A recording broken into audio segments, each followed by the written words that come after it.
안녕하세요. 원종용 선교사입니다. 날마다 말씀과 함께 오늘은 예레미야 32장입니다. 예레미야 32장은 하나님이 미래에 대한 회복을 약속하는 본문으로 예레미야 전반부의 심판의 선언에 이어서 언약 백성들을 회복시키면서도 능치 못하심이 없으시다는 사실을 강조하고 있습니다. 먼저 하나님은 우상으로 더럽혀진 언약 백성들을 정화시키는 과정을 준비하십니다. 바벨론을 사용하셔서 이스라엘을 깨닫게 하시고 70년 포로기를 지나면서 그들이 고든 마음을 제거하셔서 새 마음을 갖게 하실 것입니다. 마침내 하나님의 때가 되면 그 남은 자들을 통해 다시 이스라엘 땅에서 새로운 하나님의 공동체를 세워나갈 것이라고 32장, 33장에 약속하고 있습니다.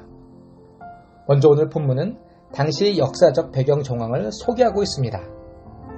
당시 남유다의 왕은 시드기야였습니다.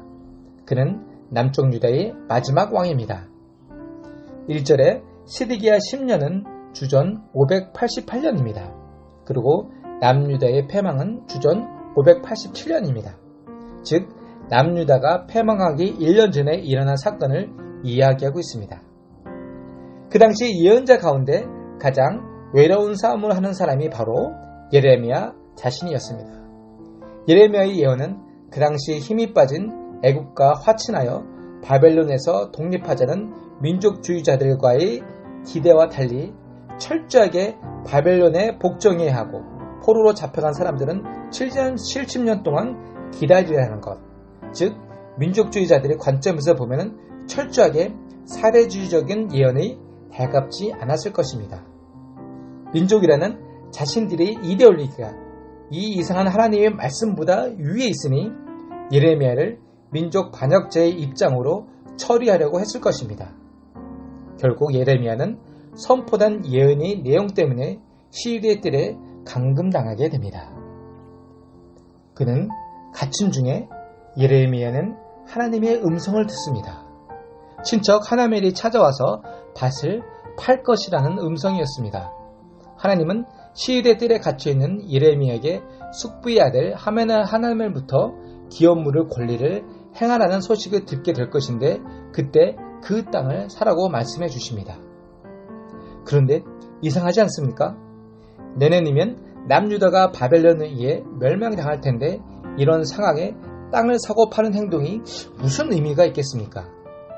바벨론의 식민지가 되어 제선을 몰수당해 종으로 전락할 것이 뻔하지 않습니까? 그럼에도 불구하고 예레미야는 어째서 전쟁 중에 하나멜로부터 땅을 매입하였을까? 이 사건은 개인적으로 말씀에 대한 순종이었지만 예언의 말씀과 관련하여 생각한다면 하나님께서 유다에게 선포한 예언의 확실성을 말해주는 메시지라고 할 수 있습니다. 예레미야 32장 15절에 만군의 여호와 이스라엘의 하나님께서 이와 같이 말씀하시니라. 사람이 이 땅에서 집과 밭과 포도원을 다시 사게 되리라 하셨다 하니라. 예레미야가 밭을 산 것은 미래의 일을 성취한 것이었습니다. 닥쳐올 비극을 넘어 정상적인 생활이 미래의 죄이 되리라. 지금 당장은 나라를 빼앗기겠지만 나중에 회복의 때에 땅을 다시 얻을 것이라는 희망을 예레미야는 예언하고 있습니다. 하나님께서 우리 바벨론의 손에 넘기셨지만 다시 우리 땅을 허락해 주실 것이라는 희망을 예레미야는 뇌려하고 있었습니다. 결국 예레미야가 전하는 메시지는 바로 이것입니다. 하나님은 죄악된 인간을 혼내시고 무너뜨리시지만 완전히 멸하시지는 않는다입니다. 예레미야 전체는 정죄와 심판이 대부분을 이룹니다.